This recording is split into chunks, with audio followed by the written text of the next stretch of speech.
지금은 국가적으로 전염병이라는 큰 위기를 경험하고 있습니다.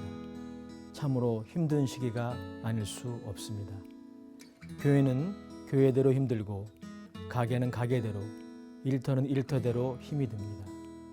이럴 때 고비를 넘기지 못하면 소위 시험에 들게 되고 서로 정죄하고 비판하는 더 큰 어려움을 겪게 될 수 있습니다.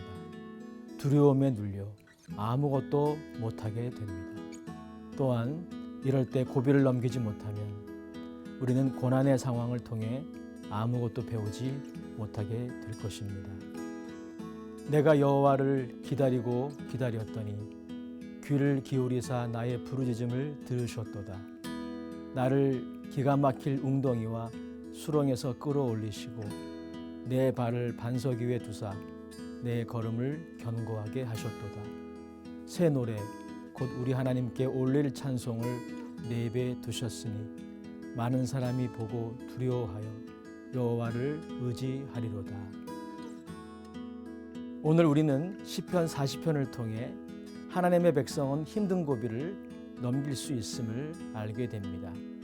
왜냐하면 하나님은 우리를 그 고비에서 건져주시는 분이시기에 그렇습니다. 우리 하나님은 구출하시는 분이십니다. 하나님의 구원은 구출입니다. 도저히 빠져나올 수 없는 올무에서 구출하시는 분이 바로 하나님이십니다. 즉 그는 기가 막힌 웅덩이에서 우리를 건지십니다. 그것은 당시 중동 지방에서 지하수를 얻기 위해 파놓은 우물 구덩이를 의미합니다. 하나님의 구원은 이처럼 내 힘으로 할 수 있는데 조금 도와주는 정도가 아닙니다. 그것은 내 힘으로 어찌할 수 없는 상황에서 하나님이 나를 구출해 주는 것입니다. 하나님은 이처럼 우리를 건지시는 분이십니다. 하나님은 우리를 죄악의 기가 막힐 웅덩이에서 건지지 않았습니까? 인간이 넘기 힘든 고비가 많지만 죄의 문제보다 더 어려운 난제는 없는데 하나님은 당신의 지혜인 예수 그리스도의 십자가로 우리를 건지셨습니다. 이처럼 하나님은 신기한 방법으로 우리가 예상하지 못한 방법으로 우리를 구원하시는 분이십니다. 신에 따르면 그가 여호와를 기다리고 기다렸더니 그의 기도에 응답하셨다라고 고백합니다. 기다린다라는 표현에는 두 가지 의미가 있습니다. 먼저 우리는 힘든 상황에서 그 자리를 지키고 견디는 인내가 필요합니다. 고비 앞에서 힘들다면 그 자리에서 믿음으로 견뎌야 합니다. 하나님의 때가 될 때까지 견뎌야 합니다. 사단은 좀 더 쉬운 길이 있다고 유혹하고 우리의 믿음의 자리를 이탈하게 할 것입니다. 그래서 나중까지 견디는 자가 진정한 승리자입니다.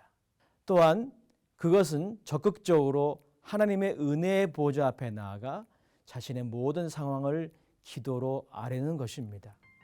하나님을 기다린다라고 하는 것은 하나님 자신을 갈망하고 구하는 것을 의미하는 것이기에 우리는 힘든 고비를 넘기고 위기를 극복하기 위해서 그저 막연히 때만 기다리는 것이 아니라 하나님께 나아가 모든 문제를 기도로 아뢰어야 합니다. 그분을 더욱 가까이 하는 것이 힘든 고비를 넘기는 비결입니다.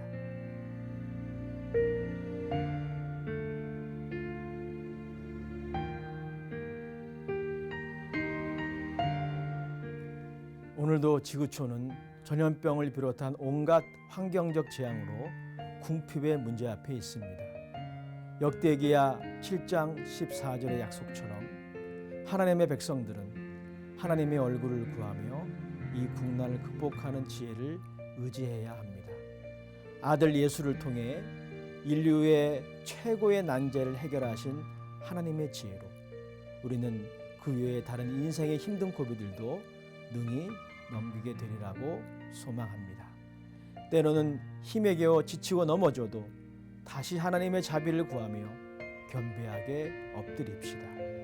오직 하나님은 우리 민족을, 우리 교회를 건지시는 분이십니다. 감사합니다.